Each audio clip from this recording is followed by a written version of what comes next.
Tragis, for today's video nga, andito kami ngayon sa LTO para tabusin ang plaka ni boss nang dahil sa katangahan ng babaeng ito. Kung hindi nyo pa nga nalalaman, kahapon nga ay nahuli ang babaeng ito dahil naman uula-ulaga. Kaya ayan, nahuli ng LTO, Bulaga. So ayun na nga guys, kahapon kasi lumabas ako ng subdivision namin at nahuli ako ng LTO.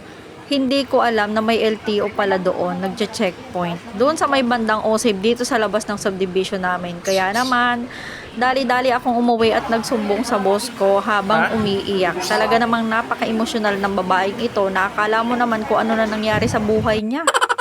Eto na nga at bayaran time na.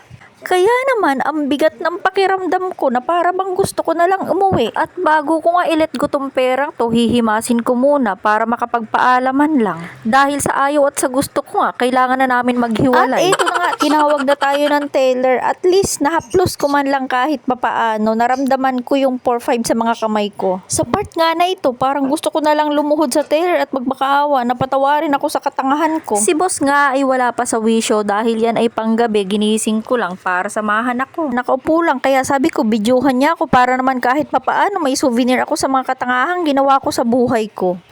Ano, magmomotor ka pa? Ang lakas magmotor, wala naman palang lisensya. Wala ding helmet kasi naman apakalapit lang nga lang naman. So bakit mo pa maiisipang mag-helmet? Ang hindi ko alam, may LTO pala na nag-aabang pala talaga sa akin. Para bang kami meant to be. Na para bang lumabas lang talaga ako ng subdivision namin para lang magpahuli. Eto na nga at nakuha na namin. Kaya naman ang boss ko ngiting tagumpay na para bang nanalo sa wedding. Na para bang hawak na naman niya ang bit. Hala hindi, plaka pala yun.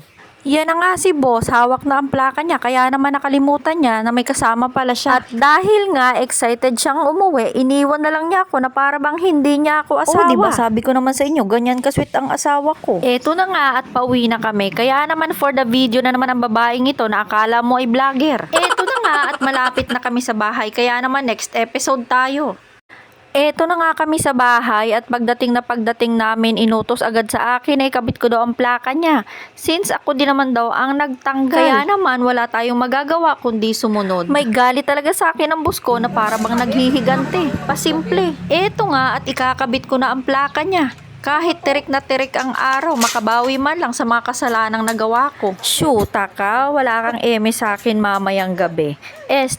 Panggabi nga pala siya, kaya pala ang lakas ng loob na alilain ako. Eto nga at kinakabit ko na. Putragis, ang hirap palang ikabit nito. Kaya naman yung anak ko hindi na nakatiis, tinulungan na ako. Walang duda, anak nga kita. Samantala si boss, walang pakialam sa akin kahit mangitim ako. Sa bagay, mas mahal nga pala niya tong motor niya kaysa sa akin. Sa umaga nga, pagkagising niya, eto agad ang hinihimas niya, imbis na ako. Kaya naman napapatanong talaga ako sa sarili ko minsan, sino ba talaga ang asawa niya? Yung motor ba niya o ako? Kahit ako, nalilito na din. Kaya naman, sa part na yan, ang saya-saya ko talaga. Yung anak ko naman na very supportive, kung kailan naman ako tapos magkabit saka naman ako pinayungan. Takot din na mangitim ang nanay niyang saksakan ng puti. Charot lang, kayo naman hindi na mabiro. Plaka lang naman ang kinabit ko pero tingnan nyo naman ang itsura ko. Mukha na akong ginahasa ng 10 Arabo. Pagkatapos ko ang ikabit, sinilip niya at tabingi daw.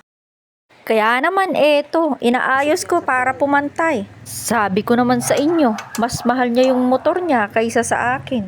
Eto nga at hindi pa ako nakakapagpahinga, may utos na naman siya. Tragis ka, ayaw mo talaga akong pagpahingahin ha? O diba, sabi ko naman sa inyo, malaki talaga ang galit niya sa akin. Ganun pala talaga kapag may kasalanan kang nagawa. Wala kang karapatan magreklamo. Kaya naman oo lang ako ng oo sa part na yan. Tragis ka, may araw ka rin sa akin. So, paano? Hanggang dito na lang ang kwento ng katangahan ko sa buhay. Hanggang sa susunod na video. So, ayun na nga si boss. Papasok ng nakangiti dahil naikabit na ulit ang plaka niya. Bye!